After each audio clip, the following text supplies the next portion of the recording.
Salatullah salamu. Assalamualaikum warahmatullahi wabarakatuh.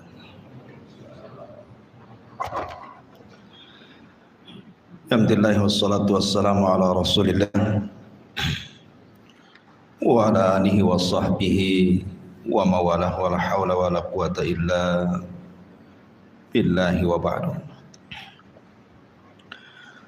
Alhamdulillah, di malam hari ini kembali kita bisa duduk untuk bertalabul ilmi, dan kita masih melanjutkan kitab Syarhus Sunnah, di mana kita sudah masuk pada perkataan muallif rahimahullahu taala, fallaha Allah fi nafsika wa alayka bil athari wa ashabil athari wa taqlidi fa inna ad-dina innama huwa bit taqlidi ya'ni lin nabiyyi sallallahu alaihi wasallam wa ashabihi ridwanullahi alaihim ajmain. Wa man qablana lam yada'una fi labsin faqallidhum wastarih wa la tujawizil athara wa ahlal athari.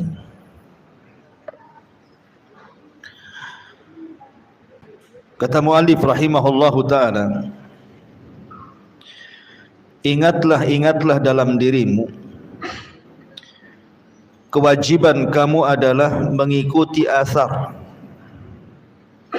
dan para pembawa athar serta taklid, karena sesungguhnya agama ini dibangun di atas taklid. Maksudnya taklid kepada Rasul dan juga kepada para sahabat ridwanullah alaihim ajmain.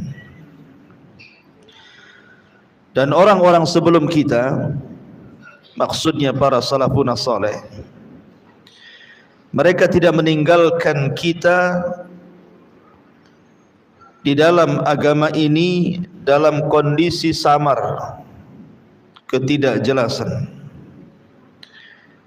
Oleh karena itulah maka ikutilah mereka dan tenangkan hati dengan mereka, tetapi tidak boleh melampaui batas dari asar dan para pembawa asar.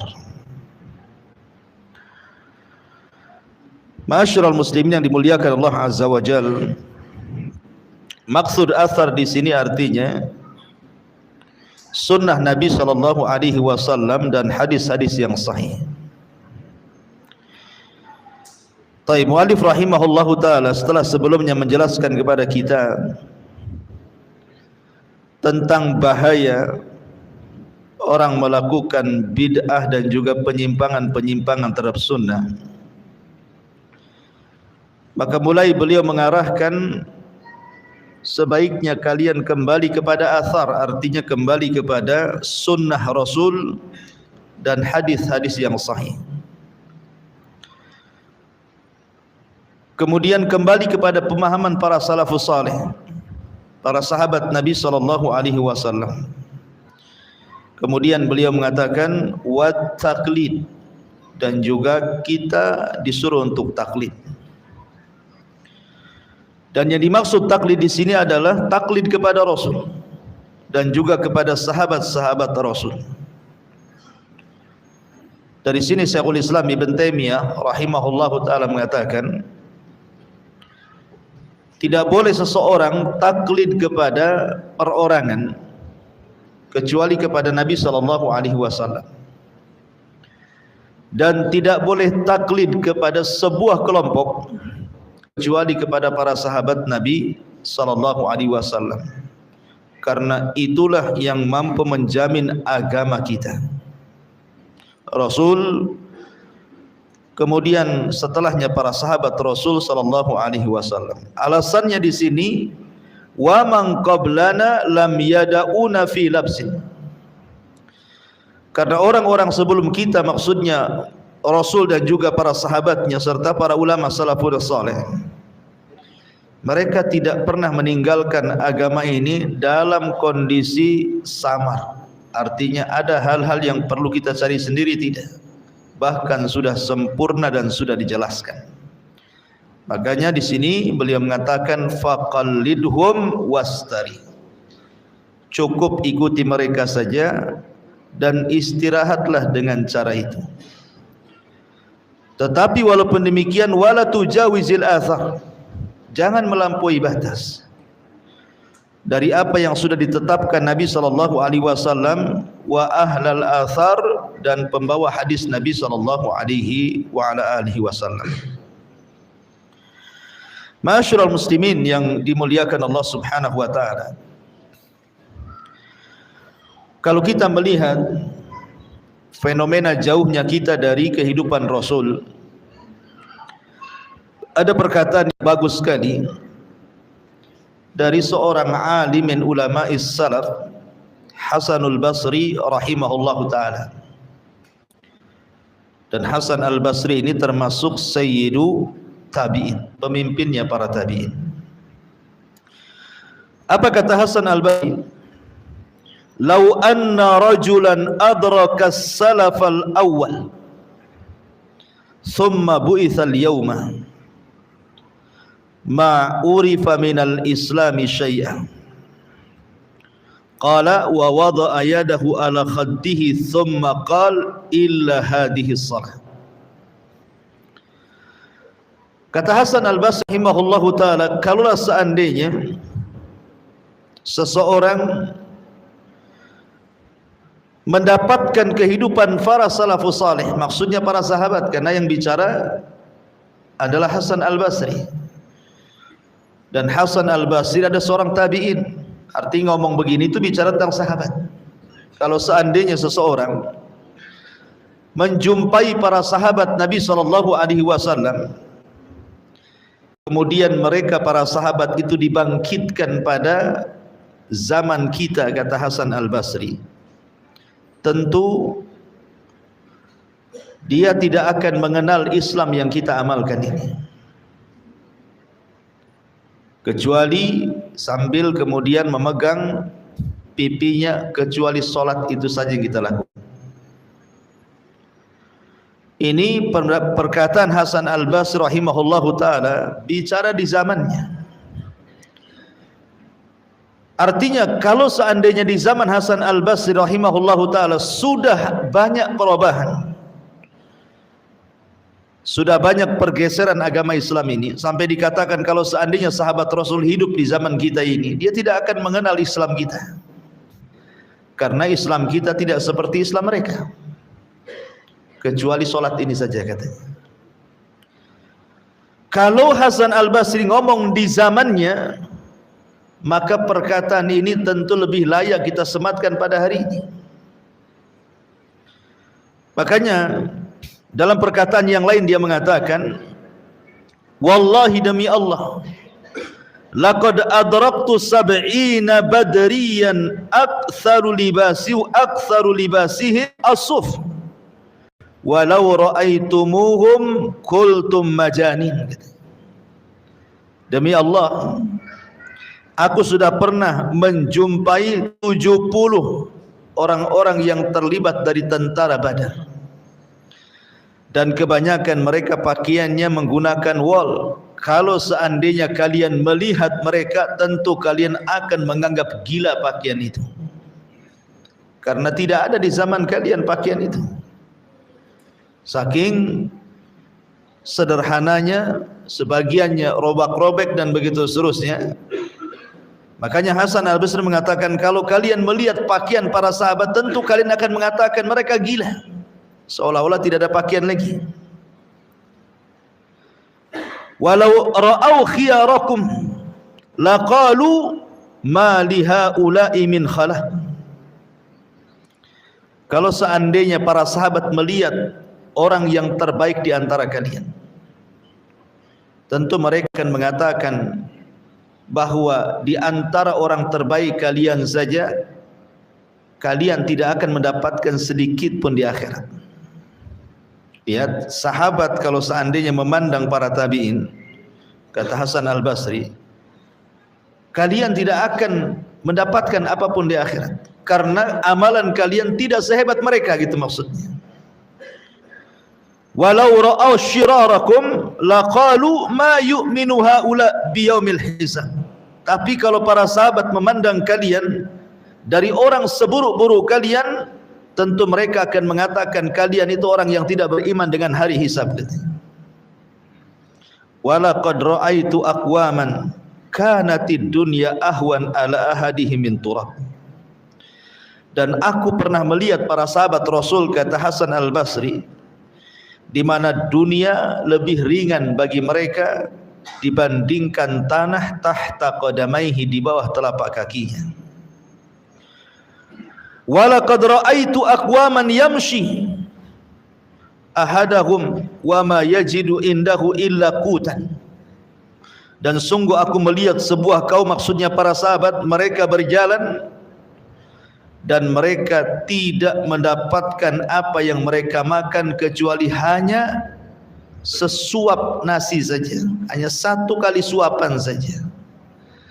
Fayaqul la aj'al hadha kullahu fi batni. Dan dia pun mengatakan, aku tidak akan menjadikan makanan yang sedikit ini kuhabiskan untuk perutku saja. Wala aj'alanna ba'dahu lillah fayatasaddaq bi ba'dihi. Dan aku akan jadikan sebagiannya untuk Allah, dan dia pun bersedekah dengan yang sedikit itu. Beginilah kondisi salafun saleh. Jadi kalau mereka memandang kita ini seolah kita ini tidak ada apa-apanya. Ini yang ngomong Hasan Al-Basri di era para tabi'in. Bagaimana kalau seandainya dikiaskan kepada hari ini, gitu ya? Tentu lebih dahsyat lagi ucapannya, kan? Karena kehidupan para sahabat itu berbeda dengan kehidupan kita, luar biasa. Sampai Hasan Al-Basri mengatakan bahwa dunia bagi mereka itu lebih ringan dibandingkan tanah yang mereka pijak. Ma'asyiral muslimin yang dimuliakan Allah Azza wa Jalla, dari sini kalau di zaman para tabi'in sudah banyak pergeseran tentang Islam, apalagi di zaman sekarang. Itu syahid daripada ucapan Hasan Al-Basri.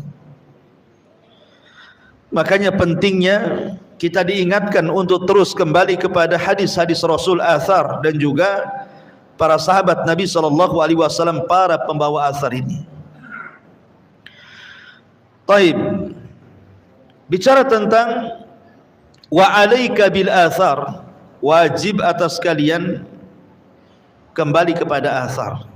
Sekali lagi, makna athar di sini artinya ilzamis sunnata wal ahadith. Berpegang teguhlah dengan sunnah Nabi SAW dan juga hadis-hadis Nabi SAW. Ulama mengatakan bahwa orang dikatakan berpegang teguh dengan sunnah Nabi SAW tidak bisa dikatakan berpegang teguh kecuali dia harus mengamalkan 8 perkara. Catat 8 perkara ini. Pertama, luzumu mahabbatihi sallallahu alaihi wasallam. Pertama, luzumu mahabbatihi sallallahu alaihi wasallam.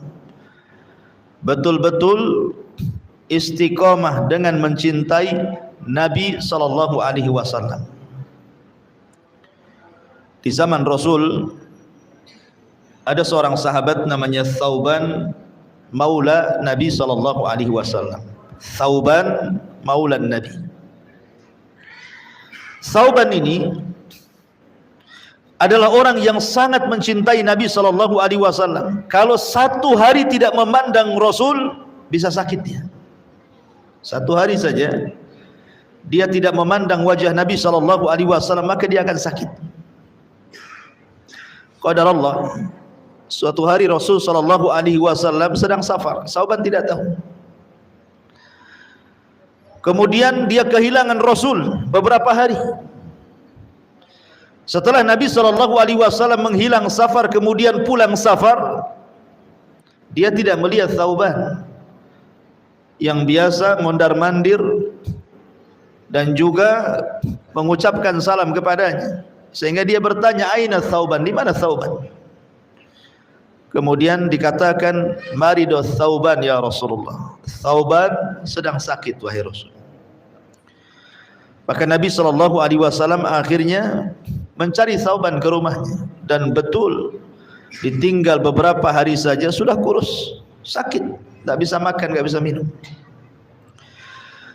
Jadi Nabi SAW bertanya kepada Thauban, wa ma sya'nuka ya Thauban, ada apa dengan kau wahai Thauban, kenapa kau seperti ini? Maka Thauban kemudian dengan sedih mengatakan, ya Rasulullah, sesungguhnya aku sangat mencintai kamu, sehari saja tidak menatap wajahmu aku bisa sakit. Kemudian Nabi SAW mendengarkan ucapan Thauban. Kata Thauban, ya Rasulullah, tadzakkartu yaumal qiyamah, aku teringat dengan hari kiamat. Ya Rasulullah, kalau seandainya Allah Subhanahu wa taala memasukkan engkau ke dalam sorga, begitu juga Allah takdirkan Allah masukkan aku ke dalam sorga, tentu sorga kita akan berbeda. Tentu engkau akan ditempatkan di sorga yang paling tinggi, sementara aku ditempatkan di sorga yang paling rendah. Mungkinkah aku bisa menatap wajahmu dan berjumpa dengan kamu? Thauban mengatakan, kalau aku di bawah engkau di atas, bagaimana cara ketemunya? Menatap wajahmu. Maka Nabi SAW terdiam sampai turun ayat, wa man yuti'illaha wa rasulahu faulaika ma'alladzina an'amallahu alaihim minan nabiyyina was-siddiqina wasyuhada'i was-salihin wa hasuna ulaika rafiqa. Turun ayat ini. Barang siapa yang taat kepada Allah, taat kepada Rasul, maka mereka akan dikumpulkan bersama para nabi, para siddiqin, para syuhada dan orang-orang saleh, dan merekalah sebaik-baik teman kelak pada hari kiamat. Artinya buah kecintaan Thauban akan dikumpulkan bersama Nabi SAW di sorga. Inilah yang dikatakan Nabi SAW, al-mar'u ala man ahab, seseorang itu akan dikumpulkan bersama idolanya masing-masing. Makanya kenapa Nabi SAW ketika bicara tentang khuturah tarkis salat, bahaya meninggalkan salat, kata Nabi SAW, siapa yang meninggalkan salat, maka mereka akan dikumpulkan bersama Qarun, bersama Fir'aun, bersama Haman, dan bersama Ubay ibn Khalaf. Kenapa yang disebut 4 orang ini? Orang yang meninggalkan salat nanti pada hari kiamat akan dikumpulkan dengan 4 orang ini, dan jelas yang namanya 4 orang ini pasti masuk neraka. Artinya orang-orang yang meninggalkan salat itu akan dikumpulkan di neraka pertama bersama Qarun, karena ada kemiripan antara Qarun dan orang yang meninggalkan salat. Maksudnya apa? Sebab orang meninggalkan salat itu karena kesibukan mengurus harta. Kebanyakan orang mengurus harta lupa salat. Kemudian dikumpulkan bersama Fir'aun. Kenapa kemudian Fir'aun yang menjadi permisalan di sini? Karena biasanya orang yang tidak salat itu disibukkan karena kekuasaan. Orang kalau sudah berkuasa biasanya sibuk dengan kekuasaannya, lupa dia salat. Kemudian dicontohkan dengan Haman. Haman itu perdana menteri Fir'aun. Artinya orang-orang yang berada di sekeliling penguasa, mereka akan sibuk, menteri-menteri bahasa kitanya, sibuk untuk menjilat para penguasa sehingga mereka lupa salat. Kemudian dicontohkan dengan Ubay ibn Khalaf, karena Ubay ini pedagang handal di zaman jahiliyah. Karena di antara orang yang melupakan salat itu karena sibuk dengan perniagaan. Akan disebutkan 4 orang ini. Lah ketika Nabi sallallahu alaihi wasallam mengatakan mereka bersama Fir'aun, bersama Qarun, bersama Haman, bersama Ubay ibn Khalaf, menunjukkan bahwa al-mar'u ala man ahab, orang itu akan bersama idolanya pada hari kiamat. Makanya seorang sahabat datang kepada Nabi sallallahu alaihi wasallam bertanya soal kiamat. Rasul, kapan kiamat itu? Rasul tidak mau menjawab. Rasul, kapan kiamat? Rasul tak mau menjawab. Rasul, kapan kiamat? Rasul tak mau menjawab. Akhirnya Nabi SAW kemudian melirik kepada orang yang bertanya itu dan mengatakan, wa ma a'dadta laha, dari tadi kau tanya kapan kiamat, kapan kiamat, kapan kiamat, apa yang kau sudah siapkan untuk kedatangan kiamat itu? Jadi Nabi SAW kembali tanya gitu, emang apa yang kau siapkan? Dari tadi kau tanya kapan kiamat itu. Maka sahabat ini mengatakan, la syai'a ya Rasulullah, aku tidak memiliki apapun perbekalan untuk menjelang kiamat wahai Rasul. Walakinni, kata dia, akan tetapi wahai Rasul, inni uhibbullah wa rasul, aku sangat mencintai Allah dan Rasulnya. Apa kata Rasul? Anta ma'aman ahbab, kalau begitu engkau bersama orang yang kau cintai, engkau bersama orang yang kau idolakan. Maka hati-hati cari idola di dunia ini. Ma'asyiral muslimin yang dimuliakan Allah, ini yang pertama, bahwa orang dikatakan iqtida, maksudnya senantiasa ilzam dengan sunnah adalah ketika terus menanamkan rasa cinta kepada Nabi sallallahu alaihi wasallam. Yang kedua, al-iqtida'u bihi wasti'malu sunnatihi wa itba'u aqwalihi wa af'alihi wa imtithalu awamirihi wastinabu nawahihi wa ta'addub bi adabihi fi usrihi wa yusrihi wa mansyatihi wa makrahihi. Yang kedua, berusaha untuk senantiasa mengamalkan sunnah Nabi, mengikuti Nabi dari perkataannya, perbuatannya, berusaha mengamalkan perintah-perintahnya, menjauhi larangan-larangannya, beradab dengan adabnya, baik dalam kondisi sulit ataupun susah, baik dalam kondisi semangat ataupun dalam kondisi malas, tetap mengikuti sunnah Nabi. Seorang ulama salaf, Sahlu At-Tustari rahimahullahu ta'ala, mengatakan, usulu madhabina salasatun, pondasi madhab kami itu cuma 3. Al-iqtida'u bin Nabi sallallahu alaihi wasallam fil akhlaqi wal af'al, kita senantiasa mengikuti Rasul dalam setiap akhlak-akhlaknya dan perbuatan-perbuatannya. Yang kedua, wal aklu minal halal, berusaha untuk memakan yang halal-halal. Dan yang ketiga, wa ikhlasun niyati fi jami'il a'mal, berusaha untuk mengikhlaskan niat pada seluruh amalan-amalannya. Kemudian dia memberikan catatan kepada ayat wal amalus salihu yarfa'u, dan setiap amal soleh akan diangkat. Maksudnya amal soleh al-iqtida bi Rasulillah sallallahu alaihi wasallam, amal soleh yang didasari dengan mengikuti sunnah Nabi sallallahu alaihi wasallam, itulah yang akan diangkat ke langit. Jadi yang kedua, berusaha mencontoh Nabi sallallahu alaihi wasallam. Bagi para sahabat Nabi sallallahu alaihi wasallam, mencontoh Rasul itu tidak pernah membeda-bedakan. Apakah ini sunnah muakkad, apakah ini sunnah biasa, apakah ini sampai kemudian tarafnya wajib dan begitu seterusnya. Di mata para sahabat ibadah itu sama. Itulah hebatnya para sahabat.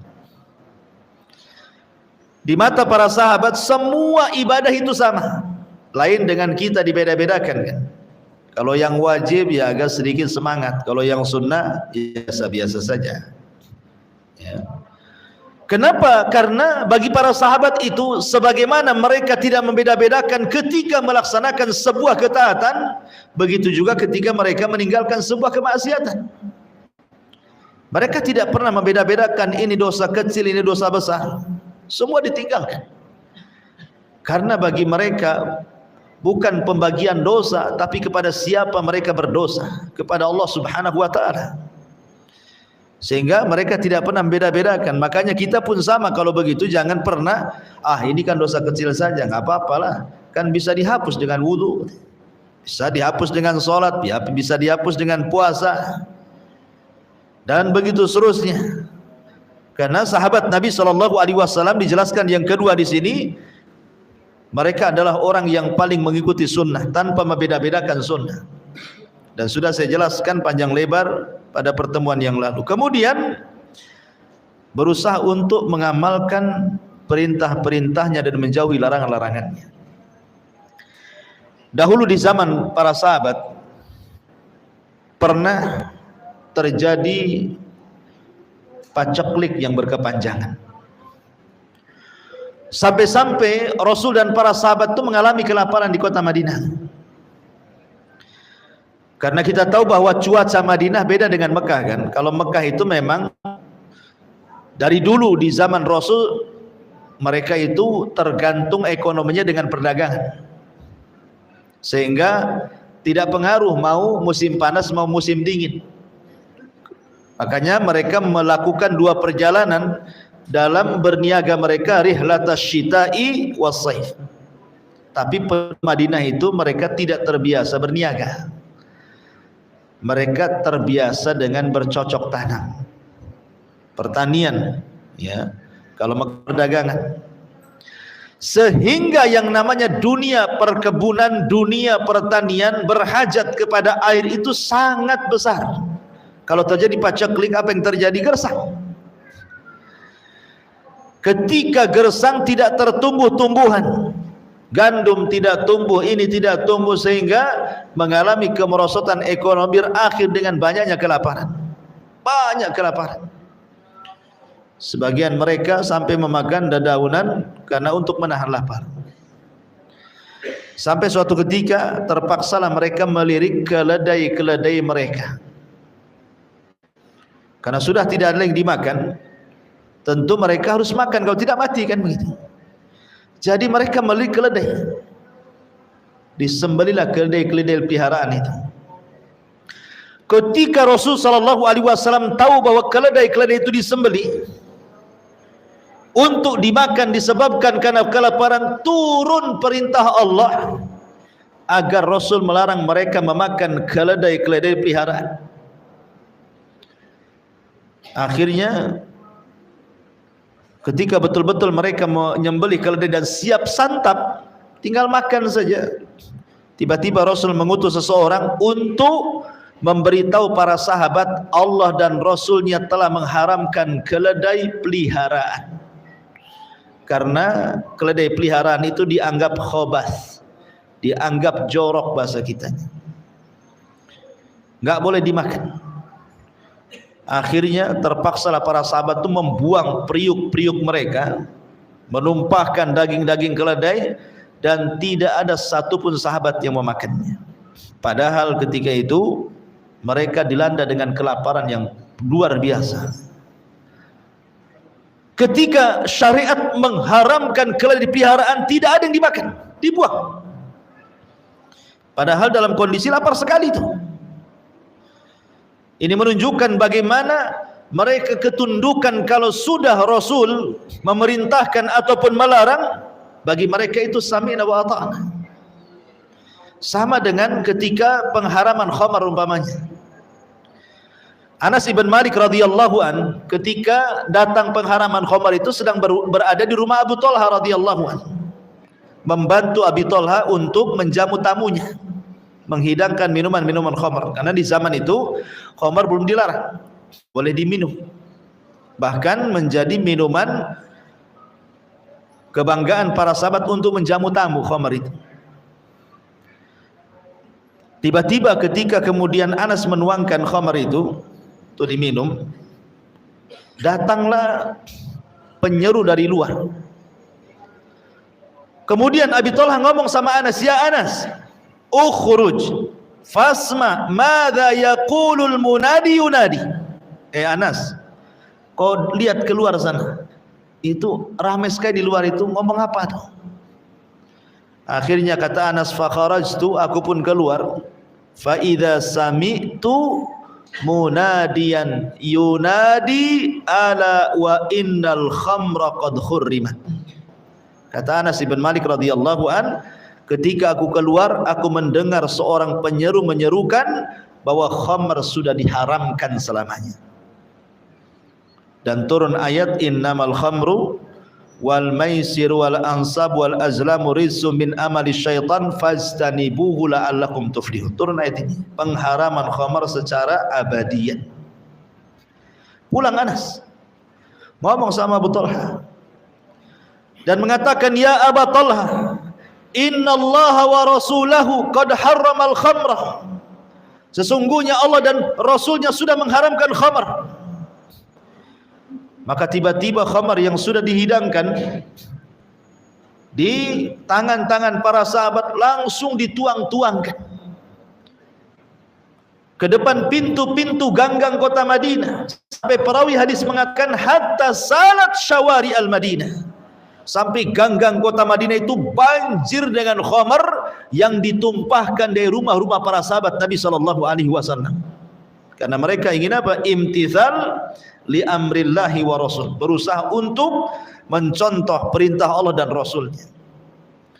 Begitulah iqtida para sahabat Nabi SAW kepada Nabi SAW. Ini kedua. Yang ketiga, wujubu ta'atihi sallallahu alaihi wasallam, berusaha mentaati Nabi SAW, karena ketaatan kepada Rasul itu sama dengan ketaatan kepada Allah. Wa man yuti'ir rasul faqad ata Allah. Siapapun yang mentaati Rasul berarti dia telah mentaati Allah. Wa ma atakumur rasulu fakhudhu wa ma nahakum anhu fantahu. Apapun yang datang dari Rasul ambil, apapun yang dilarang Rasul tinggalkan. Kemudian yang keempat, wujubu ittibaihi wa imtithali sunnatihi wal iqtida'i bihadyihi, berusaha mengikuti sunnah, mengamalkan sunnah, dan juga berusaha untuk terus mengikuti petunjuk-petunjuk Nabi SAW. Kenapa demikian?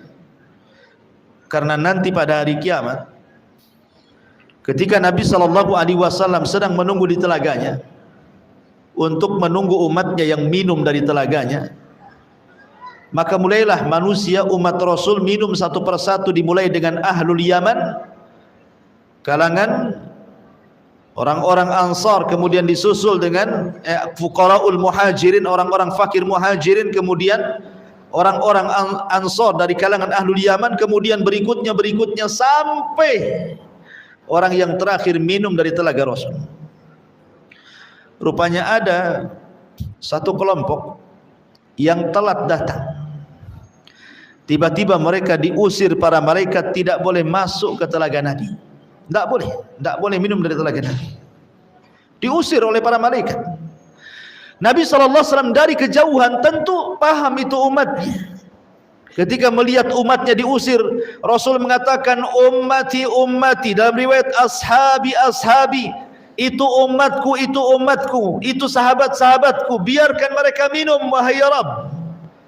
Tapi Allah Subhanahu wa taala katakan kepada Nabi SAW, ya Muhammad, innaka la tadri ma ahdatsu ba'daka innahum ghayyaru wa baddalu. Wahai Muhammad, engkau tidak tahu apa yang terjadi dengan umat sepeninggal. Kau kan tidak tahu kondisi umatmu sepeninggal.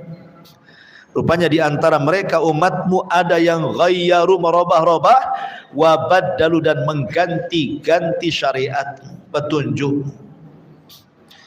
Maka lihat bagaimana Nabi SAW dihabarkan bahwa umatnya ada yang tidak akan meminum dari telaga Rasul disebabkan mereka jauh daripada sunnah Rasul SAW. Maka kita berusaha iqtida bihadyi, mengikuti petunjuk Nabi SAW.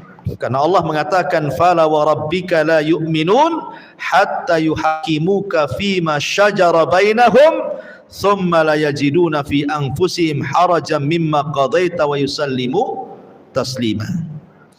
Fala wa rabbika, Sekali-kali lebih demi Rabbmu, mereka tidak akan dikatakan beriman sampai mereka menjadikan dirimu hakim terhadap apa yang mereka berselisih di dalamnya.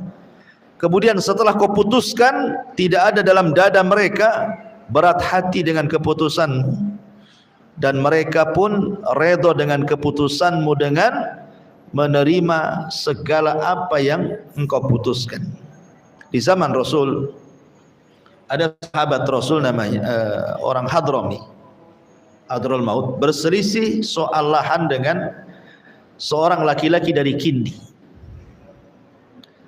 Jadi rajulun minal Hadrami ini, laki-laki dari Hadramaut Yaman, mengklaim bahwa tanah yang dikelola oleh seorang laki-laki dari kabilah Kindi itu adalah tanah bapaknya.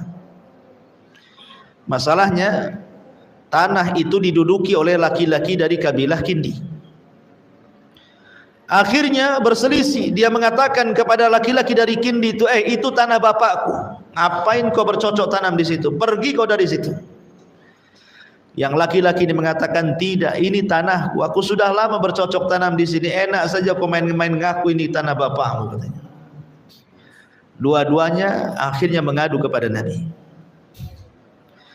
Kata Hadrami ini, orang Hadraul Maut ini, ya Rasulullah, ini orang laki-laki dari Kindi sudah mengambil tanahku, padahal itu tanah warisan bapakku. Kemudian Rasul melirik kepada laki-laki dari Kindi, betul, kau mengambil tanahnya? Dia mengatakan, tidak ya Rasulullah, ini tanahku. Buktinya aku bercocok tanam di tanahku sendiri. Aku sudah lama bercocok tanam di sini. Kok tiba-tiba dia datang ngaku pula tanahnya? Maka Nabi SAW melirik kepada orang yang ngaku tanah dari Hadrami ini dan mengatakan, ala kabayyina. Oke, enggak apa-apa, kamu mengklaim itu tanahmu. Ada enggak buktinya? Entah sertifikat, sudah WTO belum? Ataupun mungkin ya minimal surat alasa atau apalah, RT RW lurah kan itu. Kan harus ada bukti. Atau mungkin ada saksi 2 orang bahwa itu tanahmu. Laki-laki dari Hadrami mengatakan, tidak ya Rasul, aku tidak punya bukti, tapi aku yakin itu tanahku. Kemudian Nabi SAW melirik kepada laki-laki dari Kindi, karena engkau yang mengklaim tanah itu tanahmu tidak ada bukti, sekarang aku tanya, hei orang Kindi, mau enggak kau bersumpah bahwa itu tanah?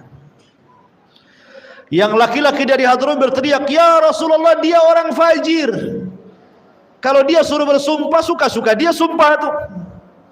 Ngapain kau dengar sumpahnya? Dia pasti mau bersumpah tuh, walaupun dusta, katanya. Kata Nabi SAW kepada laki-laki dari Hadrami, lalu apa yang harus aku putuskan? Kau ngaku tak ada bukti. Sekarang aku balik kepada orang yang mengelola lahan. Mau enggak kau bersumpah itu tanah? Dari sini ada kaidah dalam dunia peradilan itu, al-bayyinatu 'alal mudda'i wal yaminu 'ala man angkar. Bahwa bukti itu harus didatangkan kepada orang yang mengklaim, dan sumpah itu didatangkan orang yang dituduh. Akhirnya dia bersumpah. Berarti milik laki-laki dari Kindi karena dia siap bersumpah. Tapi sebelum pergi Rasul mengatakan kepada keduanya, ingat, aku ini hanya berhukum dengan hukum zahir. Aku ini hanya berhukum dengan hukum zahir. Kalau aku putuskan menyelisih hakikat yang berada dalam sengketa itu, berarti aku putuskan dengan qit'atun minan nar, dengan potongan dari api neraka. Ingat, aku hanya memutuskan zahir. Kalau kalian berbohong, siap-siap masuk neraka, gitu maksudnya. Karena Rasul tidak tahu yang gaib. Kalau Rasul tahu yang gaib, ya langsung saja, ini tanahmu, aku tahu, kan begitu ya. Tapi Rasul kan tidak tahu yang gaib. Makanya Rasul hanya memutuskan yang zahir saja. Sama kasusnya dengan persengketaan seorang Yahudi dengan seorang Muslim. Masalah lahan juga di zaman Rasul. Rasul mengatakan kepada seorang sahabat, seorang Muslim, kamu punya klaim bahwa itu tanah yang direbut oleh Yahudi. Dia bilang, saya nggak punya bukti, tapi itu tanahku. Maka Rasul mengatakan kepada Yahudi, kalau gitu kau yang bersumpah, itu tanahmu. Orang ini mengatakan, Yahudi ya Rasul, Yahudi itu bersumpah 1000 kali pun mau, dia katanya. Memang itu aturannya. Ya. Kalau memang tidak bisa mendatangkan bukti, berarti kembali kepada yang dituduh kan. Siap bersumpah kamu, siap bersumpah, selesai, itu milikmu. Sering saya contohkan begini gini, kawan. Antum cuci motor ke tempat cucian motor lah, arwas ya. Antum di rumah itu karena handphone kan kalau dibawa-bawa mungkin takut jatuh, antum masukkan di jok motor lah, kemudian masuk karwas dicuci, selesai antum ambil motor, pas tengok HP tak ada. Suudon antum ke siapa? Ke pencuci motor kan. Siapa lagi? Tadi saya taruh di jok motor, kok dicuci 1 jam di situ hilang. Kalau bukan yang nyuri, yang nyuci siapa lagi? Nggak ada jin ambil handphone. Langsung kita datangi, maaf nih Pak, saya tadi cuci motor di sini, saya naruh handphone di sini. Kok nggak ada? Pasti kamu ambil atau terambil. Tolonglah mana handphonenya? Kata tukang cuci, saya tidak tahu, saya hanya nyuci saja. Dia mengklaim bahwa diambil tukang cuci, tukang cucinya berlepas diri. Aku hanya nyuci saja di sini, nggak tahu handphonemu di mana. Berarti di sini tegaklah kaidah al-bayyinatu 'alal mudda'i wal yaminu 'ala man angkar. Bahwa bukti didatangkan orang yang menuduh, sementara sumpah itu cukup diucapkan orang yang dituduh. Nah, sekarang Anda yang punya motor, yang katanya handphone ditaruh di jok itu, ada buktinya enggak bahwa yang mengambil itu tukang cuci, entah CCTV di situ atau mungkin orang-orang yang nyuci di situ nampak sebagai saksi gitu ya. Atau pas antum pinjam handphone orang kemudian ditelepon, kemudian bunyi di kantong dia, ini handphonenya ada di kantong umpamanya. Karena ada bukti itu ya. Sekarang tidak ada bukti bahwa yang mengambil itu yang nyuci motor antum. Gimana nih caranya? Maka putusan dalam Islam, antum cukup ngomong sama yang tukang cuci itu, mau nggak bersumpah bahwa engkau tidak mengambil handphoneku. Sebab kalau dia seorang muslim, dia akan takut dengan sumpahnya kan. Kalau dia mengatakan wallahi aku tidak mengambil, udah banyak orang nyuci ke sini, tak ada yang hilang kecuali kau saja. Boleh jadi kau lupa, sebenarnya mungkin cari di rumah lah, jangan tuduh-tuduh. Kalau dia sudah ngomong wallahi demi Allah, maka antum harus puas dengan sumpahnya, harus puas ya. Tidak boleh antum ragu-ragu. Kenapa? Karena antum mengagungkan sumpahnya, bukan karena orang itu, walaupun sekalipun dia berdusta. Karena Isa ibn Maryam alaihi salatu wassalam pernah melihat ada orang mencuri di hadapannya, betul-betul dicuri, nampak dengan matanya, ngambil barang, dikejar sama Isa, ditangkap dan mengatakan asarabta, apakah kau mencuri? Tiba-tiba dia bersumpah atas nama Allah, wallahi la asrik, aku tidak mencuri. Apa kata Isa? Oh iyalah, sadaqta wa kadzaba aini, kau yang benar, mataku yang salah, katanya. Jelas-jelas melihat. Kenapa? Karena dia sudah bersumpah ya. Kalau sudah bersumpah, kita tidak boleh ragu-ragu. Habis sumpah antum masih datangkan polisi juga. Gimana antum? Orang bertauhid nggak boleh gitu. Ya sudahlah, selesai kalau sudah bersumpah. Kecuali kata Syekh Utsaimin rahimahullah ta'ala, orang yang bersumpah itu memang orang jahat, dikenal dengan kejahatannya, biasa berdusta, dia tidak pernah menghargai sumpah. Suruh sumpah 1 juta kali pun dia bisa sumpah untuk kebodohannya dan kebohongannya. Maka kalau seperti ini, maka boleh antum tidak tenang dengan sumpahnya. Tapi kalau seandainya orang yang bersumpah itu nampak zahirnya orang baik, maka antum harus menerima sumpahnya. Ataupun walaupun 50-50 nih, nampaknya 50% benar, 50% tak benar nih, tetap antum harus terima sumpahnya. Kecuali kalau lewat di atas 50%, antum tidak yakin dia sumpahnya benar, boleh antum tidak terima. Ini kata Syekh Utsaimin rahimahullah ta'ala. Syahidnya adalah tadi tentang kisah seorang laki-laki dari Hadrami, dia langsung menerima putusan Nabi kan. begitulah, harus menerima putusan Nabi. Kemudian yang nomor 5, tarku mukhalafati amrihi wa tabdil sunnatihi. Jangan sampai menyelisihi perkara Nabi sallallahu alaihi wasallam ataupun merubah-rubah sunnah Nabi sallallahu alaihi wasallam. Karena umat di akhir-akhir ini, ikhwan, sudah terlampau banyak pergeseran-pergeseran dalam agama ini. Seperti contohnya, dulu saja belum ada handphone. Kita lihat di yang punya mobil gitu kan, kadang-kadang kaset-kaset musik itu, piringan-piringan itu jauh lebih banyak isinya dibandingkan kaset yang ada murotahnya, ya kan? Kan kalau dulu kan di mobil-mobil itu kan kaset piringan banyak, orang-orang dibungkus, ditaruh di otak gitu. Apakah itu mobil angkot atau apalah kan, atau mobil pribadi yang di dalam mobil itu isinya mesti musik. Itu belum ada handphone tuh. Ya. Sekarang sudah ada handphone kan? Saya yakin bahwa aplikasi Al-Quran dalam handphone, di handphone antum itu saya nggak yakin kalau ada paling depan itu. Boleh jadi tidak ada, butuh tinggal download di Play Store aja kan. Tapi kalau YouTube itu wajib ada di depan, Facebook wajib ada di depan, Instagram wajib ada di depan. Kenapa? Karena di situ ada marketplace, COD, semua dunia aja isinya kan handphone.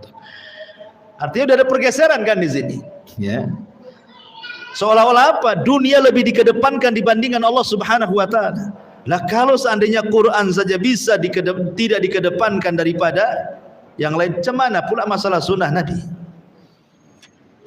Sudah azan dulu aja. Ya, silakan. Nanti lanjutkan sedikit.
Taib. Ya, yang ke nomor 5, tarku mukhalafati amrihi wa tabdil sunnatihi. Berusaha tidak menyelisihi setiap perintahnya dan tidak mengganti-ganti sunnahnya. Allah Subhanahu wa taala berfirman dalam surah Nur 63, "Falyahdharil ladzina yukhalifuna an amrih an tusibahum fitnah aw yusibahum adzabun alim." Maka hati-hatilah, hei orang-orang yang menyelisih akan perintah Rasul, ditimpa kepada mereka fitnah atau ditimpa kepada mereka azab yang sangat pedih. Ma'asyiral muslimin yang dimuliakan Allah Azza wa Jalla, Al-Imam Ahmad ibn Hanbal rahimahullahu taala ketika memberikan catatan kepada surah Nur ini, apa kata beliau? Ajibtu liqaumin araful isnada wa sihhatahu yadhhabuna ila ra'yi Sufyan wallahu yaqul falyahdharil ladzina yukhalifuna an amrih an tusibahum fitnah aw yusibahum adzabun alim. Atadri mal fitnah? Al fitnatu asyirku la'allahu idza radda ba'dha qawlihi an yaqa fi qalbi syai'un minaz zaigi fayahlik. Kata Imam Ahmad ibn Hanbal rahimahullahu taala, aku sangat heran dengan sebuah kaum yang paham tentang sanad-sanad hadis dan sahihnya. Mereka mengambil pendapat Sufyan Ats-Tsauri, sementara Allah Subhanahu wa taala berfirman, hati-hati orang-orang yang menyelisih akan perintah Rasul, perkara Rasul, ditimpa kepada mereka fitnah atau adab yang pedih. Tahukah kalian apa itu fitnah? Fitnah adalah kesyirikan. Boleh jadi apabila seseorang menolak sebagian sabda Rasul, akan tertanam dalam hatinya sesuatu penyimpangan, maka dia pun akan binasa. Imam Ahmad ingin katakan kepada kita, ikhwan, kalau Quran itu kan tidak usah diteliti ya, karena semua Quran itu pasti mutawatir. Tidak ada satu ayat ini hasan, ini sahih, ini dhaif, ini maudhu, tidak perlu. Semua Quran itu sahih. Tidak ada penelitian dalam Quran, karena sepakat Quran itu mutawatir. Tapi kalau hadis itu kan masih diteliti oleh para ulama kan. Makanya ada hadis sahih, ada hadis hasan, ada hadis dhaif, bahkan ada hadis maudhu, bahkan ada ilmunya, ada ilmu rijal, ilmu ilal, dan begitu seterusnya, untuk sampai ke derajat mampu membedakan ini hadis sahih, ini hadis tidak sahih. Lah di zaman Imam Ahmad itu, kata Imam Ahmad, aku heran dengan sebuah kaum yang mereka luar biasa pengetahuannya, mampu menyelami tentang ilmu-ilmu rijal, ilmu-ilmu ilal, sehingga mereka bisa membedakan dengan ilmu yang mereka miliki, ini hadis sahih, ini tidak. Tetapi artinya derajat mereka sudah sampai ke derajat talabul ilmi. Kan hanya orang-orang yang betul-betul talabul ilmi kan yang tahu tentang ilmu ini. Kalau hanya sekedar talabul ilmi jiping kayak kita ini ya, ngaji kuping itu ya tidak bisa lah. Maksudnya ini kan tingkatannya sudah orang duduk di maktabah kan, orang-orang yang dikatakan Imam Ahmad ini. Kata Imam, aku heran ada orang yang sudah diberikan pengetahuan tentang ilmu hadis, mampu membedakan hadis ini sahih, hadis ini tidak sahih.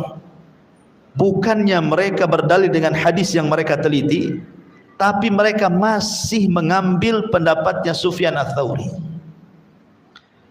Kenapa Imam Ahmad mengatakan Sufyan Ats-Tsauri? Karena di zaman itu tidak ada ulama yang lebih handal melebihi Sufyan Ats-Tsauri. Karena Sufyan Ats-Tsauri lebih daripada Syafi'i, Maliki, Hama, itu kan orang-orang belakangan. Ini kan orang lama di atas Imam Syafi'i. Dan dia punya madhab, namanya madhab Tsauri, madhab Al-Laitsi, madhab Auza'i, banyak madhab, madhab Al-Qurtubi, madhab itu banyak sebenarnya. Bukan hanya 4 madhab yang kita kenal saja. Cuman bedanya karena murid-muridnya Sufyan Ats-Tsauri, Sufyan ibn Uyainah, Zuhri dan yang lainnya tidak menyebar dan tidak disebar, makanya madhabnya mati di zamannya. Beda dengan Abu Hanifah, disebar oleh murid-muridnya kemana-mana sehingga madhabnya di mana-mana. Ataupun Imam Syafi'i, muridnya menyebar di mana-mana sehingga madhabnya kemana-mana. Atau Imam Ahmad ataupun Imam Malik. Sementara Tsauri ini, Sufyan Ats-Tsauri, tidak menyebar madhabnya karena tidak disebar murid-muridnya. Tapi di zaman itu dialah ulama yang paling kondang karena kecerdasannya Sufyan Ats-Tsauri.